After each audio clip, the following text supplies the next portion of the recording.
Assembling പഠിക്കുന്നതിന് മുമ്പ് സാധാരണ ബാറ്ററി ഉപയോഗിച്ച് സീരീസ് കണക്ഷൻ എന്താണ്, പാരലൽ കണക്ഷൻ എന്താണ് എന്നുള്ളത് മനസ്സിലാക്കാം. അതാണ് കൃത്യമായിട്ട് അറിയേണ്ടത്. അതിൻ്റെ ആവശ്യം എന്താണ്. അതിനുശേഷം നമുക്ക് ലിഥിയം ബാറ്ററിയിലോട്ട് പോവാം.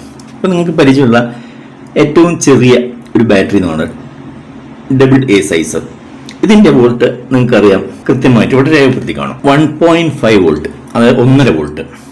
സീരീസ് നിങ്ങൾക്കറിയാം, ഒരു പോസിറ്റീവും ഓപ്പോസിറ്റ് നെഗറ്റീവുമാണ് ബാറ്ററിക്ക് വരുന്നത്. ഏത് ടൈപ്പ് ആണെങ്കിലും 2 ടെർമിനലാണ് വരുന്നത്.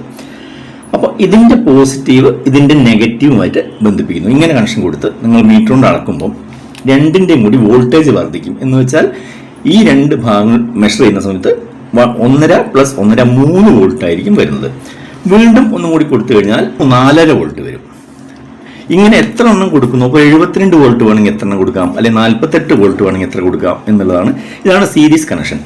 അവസാനം 2 ടെർമിനൽ മാത്രം നമുക്ക് പുറത്ത് കിട്ടും. അപ്പോൾ ഇതൊക്കെ ഇളകിപ്പോവാതെ ഭംഗിയായിട്ട് ഉറപ്പിക്കാനുള്ള അതിൻ്റെ കേസുകളും കാര്യങ്ങളും ഒക്കെ വേണം ലിഥിയം അയോൺ ആണെങ്കിൽ. മാത്രമല്ല ഈ ഓരോ ജോയിൻസിൽ നിന്നും നമുക്ക് ഓരോ വയർ എടുക്കണം ഇതിൻ്റെ സെൻസ് ചെയ്യാൻ. അതാണ് BMS എന്ന് പറയുന്നത്.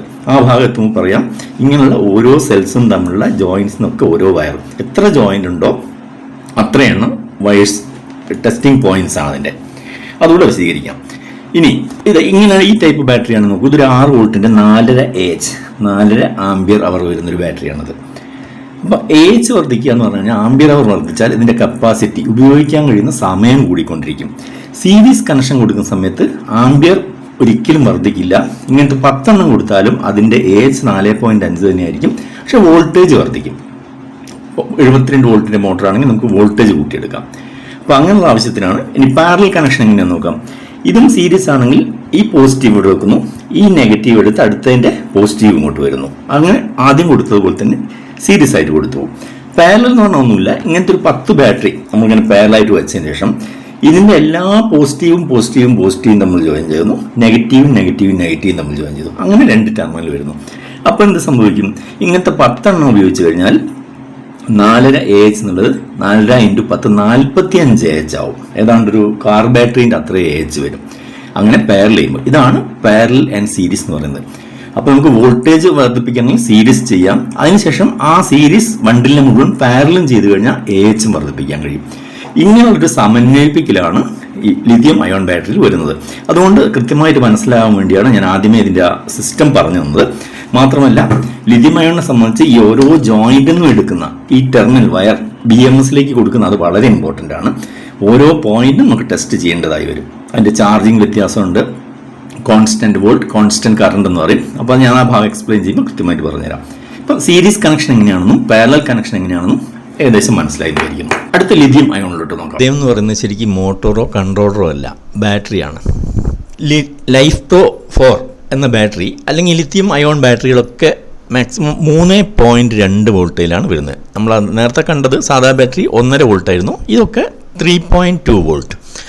അതുകൊണ്ടാണ് ഇത്രയധികം ബാറ്ററികൾ സീരീസായി യോജിപ്പിച്ചുകൊണ്ട് നമുക്ക് വാഹനത്തിന് വേണ്ട 48 വോൾട്ട് അല്ലെങ്കിൽ 72 വോൾട്ട് 78 വോൾട്ട് അങ്ങനെ മോട്ടോർ എത്രയാണോ കപ്പാസിറ്റി അതിനനുസരിച്ച് നിർണ്ണയിക്കേണ്ടി വരുന്നത്. അതുകൊണ്ടാണ് സീരീസും പാരലും ആണല്ലോ മനസ്സിലായി കഴിഞ്ഞത്. ഇതിന് എത്രയാണോ ഈ 3.2 കൊണ്ട് ഡിവൈഡ് ചെയ്താൽ എത്ര സെൽസ് വരുമോ അതാണ് അതിന് വേണ്ട സെല്ലിൻ്റെ എണ്ണം. അത്രയും നമ്പർ S എന്ന നമ്മൾ BMS വാങ്ങുന്ന സമയത്ത് അത്രയും അതിൻ്റെ ജോയിൻസ് ഉണ്ടോ അതും കൂടെ കണക്കാക്കണം.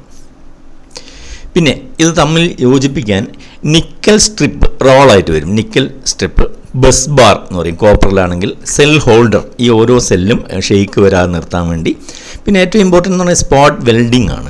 സ്പോട്ട് വെൽഡിംഗ് എന്ന് പറഞ്ഞാൽ അത് കപ്പാസിറ്റർ ഉപയോഗിച്ചിട്ടും ചെയ്യുക, ചെറിയ വെൽഡിംഗ് സെറ്റ് വാങ്ങാനും കിട്ടും. ജസ്റ്റ് ഒന്ന് തൊടുമ്പോഴേക്കും ഇങ്ങനെ അവിടെ ഹീറ്റാവും. കാര്യം സോൾഡറിംഗ് ആണെന്ന് ഉപയോഗിച്ച് ഹീറ്റാക്കി ഒരുപാട് ചൂടിൽ ചെയ്യാൻ കഴിയില്ല അത്തരത്തിലുള്ള ബാറ്ററി. അതിനാണ് നിർബന്ധമായിട്ട് സ്പോട്ട് വെൽഡിംഗ് ഉപയോഗിക്കും.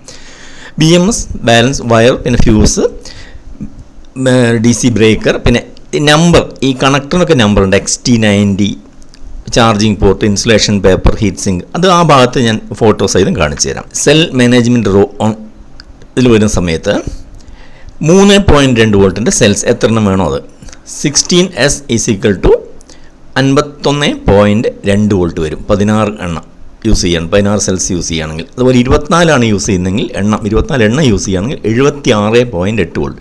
പിന്നെ BMS പ്രൊട്ടക്ഷൻ അതിൻ്റെ ജോയിൻ്റ് അനുസരിച്ച് ആണ് ടെസ്റ്റിംഗ് എക്യുപ്മെൻറ്റ്സും വേണ്ടി വരും. സെൽസ് ലിഥിയം അയോൺ ആണെങ്കിൽ ലിഥിയം അയോൺ സെൽസ് 18650 എന്ന് പറയുന്ന നമ്പറാണ്. ഇത് ജസ്റ്റ് നിങ്ങൾ ഗൂഗിളിൽ സെർച്ച് ചെയ്ത് കഴിഞ്ഞാൽ അതിൻ്റെ ഫോട്ടോസും എല്ലാം കാണാൻ കഴിയും. ഇസ്മാറ്റിക് സെൽസ് വരുന്നു, ബാറ്ററി ഹോൾഡേഴ്സ്, പറഞ്ഞ പാർട്സൊക്കെ തന്നെയാണ് അത് വരുന്നത്. ഇതാണ് ഈ ടൈപ്പ് വരുന്നുണ്ട് 2 ടൺ, കുറച്ച് AH കൂടുതലായിരിക്കും. പിന്നെ ഇതൊക്കെ നിങ്ങൾക്ക് പരിചയമുള്ളതായിരിക്കും, ഈ ടൈപ്പ് ട്യൂബുലർ ഫോമിൽ വരുന്നത്.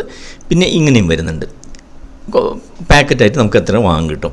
കണക്ഷൻ കൊടുക്കുന്നത് സർക്യൂട്ടായിട്ട് വരച്ച ഡയഗ്രാം പോലെ കാണിച്ചു തരാം. ഒരു നെഗറ്റീവ് കൊടുക്കുന്നു, ഇതിൻ്റെ പോസിറ്റീവും ഇതിൻ്റെ നെഗറ്റീവും, ഇതിൻ്റെ പോസിറ്റീവ് ഇതിൻ്റെ നെഗറ്റീവും, ഇങ്ങനെ കൊടുത്ത് അവസാനം ഇവിടെ ഒരു പോസിറ്റീവും ഇവിടെ ഒരു നെഗറ്റീവ്, 2 ടെർമിനൽ വരും.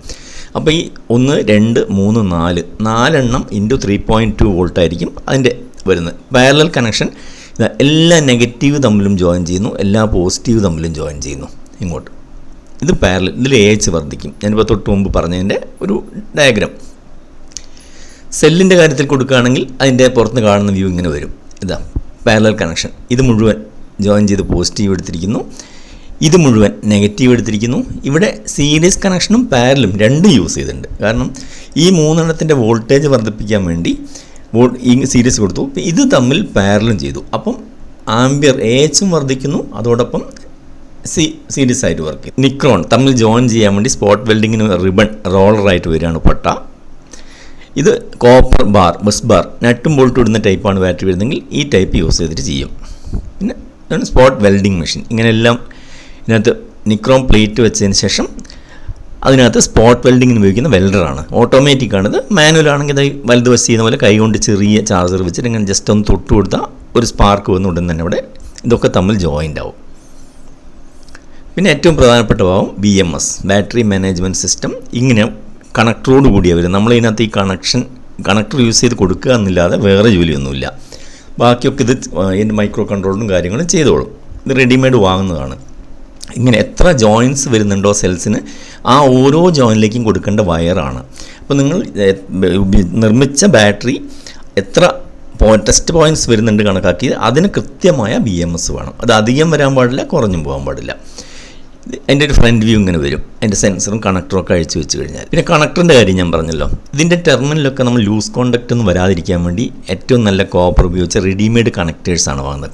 ഇതാണ് XT90 എന്ന് പറയുന്ന കണക്ടർ. പോസിറ്റീവ് നെഗറ്റീവ് വരും, തിരിച്ചൊന്നും കുത്താൻ കഴിയില്ല. അത് മെയിലും ഫീമെയിലും ഇങ്ങനെ വരും. എന്നിട്ട് ഏറ്റവും കൂടിയ നല്ല കേബിൾ ഒരു 10 സ്ക്വയർ അല്ലെങ്കിൽ 15 സ്ക്വയർ എത്ര ആംബിയർ വരുന്നുണ്ടോ അതിനനുസരിച്ച് വേണം. ഇത് XT60 എന്ന് പറയുന്ന കണക്ടറാണ്. ഇത് 90 കുറച്ച് വലുപ്പം വ്യത്യാസം ഉണ്ടാവും. ആംബിയർ ഹാൻഡ്ലിംഗ് കപ്പാസിറ്റി വ്യത്യാസം വരും. അതുകൊണ്ടാണ് നിങ്ങൾ എത്ര ആംബിയർ ആണോ കൺസ്യൂം ചെയ്യാൻ യൂസ് ചെയ്യുന്നത് അതിനനുസരിച്ചുള്ള കണക്ടറും വയറും കേബിളും യൂസ് ചെയ്യുക. പിന്നെ ടെസ്റ്റിംഗ് എക്യുപ്മെൻറ്റ്സ് എന്ന് പറയുന്നത് മൾട്ടിമീറ്റർ വേണം. തീർച്ചയായിട്ടും ഓരോ സെല്ലും നിങ്ങൾ സെപ്പറേറ്റ് ടെസ്റ്റ് ചെയ്യണം. എന്നിട്ട് അത് ഉറപ്പ് വരുത്തി അതിൻ്റെ ചാർജിങ് എല്ലാം ടെസ്റ്റ് ചെയ്തതിന് ശേഷം മാത്രമേ അസംബിൾ ചെയ്യാവൂ. കാര്യം ഏതെങ്കിലും ഇത്രയും എണ്ണം അസംബിൾ ചെയ്യുമ്പോൾ അതിനിടയ്ക്ക് ഒരെണ്ണത്തിന് കംപ്ലയിൻറ്റ് വന്നു കഴിഞ്ഞാൽ മൊത്തം അതിനെ ബാധിക്കും. BMS കട്ട് ഓഫ് ആവും, പിന്നെ ചാർജിങ് ശരിക്കും കയറില്ല. അതുകൊണ്ട് ഓരോ സെല്ലും പരമാവധി അതിൻ്റെ ടെസ്റ്റിംഗ് എക്യുപ്മെൻറ്റ്സ് ഉപയോഗിച്ചുകൊണ്ട് ഇതുപോലെ ഓരോ ടെസ്റ്റിംഗ് ഉപയോഗിച്ച് മാക്സിമം ടെസ്റ്റ് ചെയ്തതിന് ശേഷം മാത്രമേ അസംബ്ലിങ് തുടങ്ങാവൂ. ഇത്രയൊക്കെയാണ് ഒരു അസംബ്ലിങ് യൂണിറ്റിലേക്ക് വേണ്ട ഒരു ബേസിക് നോളജ് എന്ന് പറയുന്നത്. ബാക്കി ഇതിലെ ഓരോ കാര്യങ്ങളും നിങ്ങൾക്ക് നെറ്റിൽ ഏതിലാണോ സംശയം വരുന്നത് അതിൻ്റെ പേര് അവിടെ ടൈപ്പ് ചെയ്ത് കഴിഞ്ഞാൽ അപ്പോൾ തന്നെ കാണാൻ കഴിയും.